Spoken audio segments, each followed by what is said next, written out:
A quorum being present, Subcommittee on Higher Education and Workforce will come to order. I welcome everyone to today's committee hearing. We are in a different location and we are a little tighter in here today than we normally would be, and ask everybody's indulgence as the renovation work goes on in the committee room. We'll all be friendlier and kinder to each other today and be closer to each other. I'd like to thank our witnesses for joining us to discuss an issue that affects far too many students: campus sexual assault. Earlier this week, as millions of students stepped foot on a college or university campus, members of Congress returned from their districts to continue their work strengthening America's higher education system. As we all know, that effort often requires difficult but necessary conversations about tough issues, which is why we're here today. Every college student should be able to learn in an environment that's safe and free from fear and intimidation. Yet for some students, that is not the case. According to one study, approximately 1 in 5 women in college has been sexually assaulted. Several universities, including Rutgers, Michigan, and MIT, report similar findings, and a number of recent high-profile cases further highlight the scope and seriousness of this important issue. As a former community college president, mother, grandmother, I know I'm not alone when I say that all of us have a responsibility to protect students from sexual assault on campus. As one university president exclaimed, "The issue of sexual assault keeps me awake at night. I feel personally responsible for the safety and well-being of all students." Another said, "I see the issue of sexual violence and sexual assault on colleges and universities as a matter of national importance."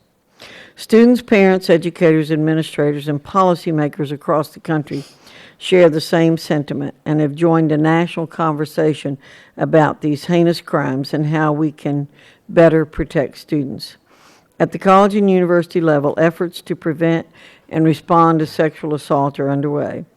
For instance, some colleges and universities now require students to participate in seminars to help them understand what sexual assault is and how to prevent and report it. At the University of North Carolina, Chapel Hill, for example, these seminars reinforce a safe campus culture and explain university policies and procedures for responding to reports of sexual violence. Institutions are also improving how they support victims of sexual assault, providing resources and counseling services to help students recover from such a terrible event, complete their education, and continue with their lives. Just as important, administrators are working to put in place a fair resolution process that respects the rights of the victim and the accused. At the national level, the federal government has been working with colleges and universities to prevent and respond to sexual assault for decades. More recently, members of Congress have introduced legislative proposals intended to improve protections for college students. Additionally, the administration has established new policies institutions must follow. Colleges and universities have rightly raised concerns about the administration's one-size-fits-all regulatory approach. While well-intended, the administration has further complicated a maze of legal requirements, added to the confusion facing students, administrators, and faculty, and made it harder for institutions to guarantee student safety. As Dr. Rue will explain during her testimony, the patchwork of federal and state policies has impeded the efforts of administrators and educators to prevent and respond effectively to sexual assault on their campus.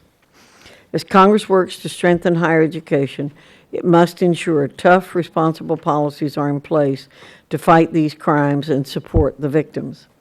I'm pleased we have a panel of witnesses to represent all sides of this difficult yet important discussion. Your observations and recommendations are vital to our efforts to help colleges and universities provide students the safe learning environment they deserve.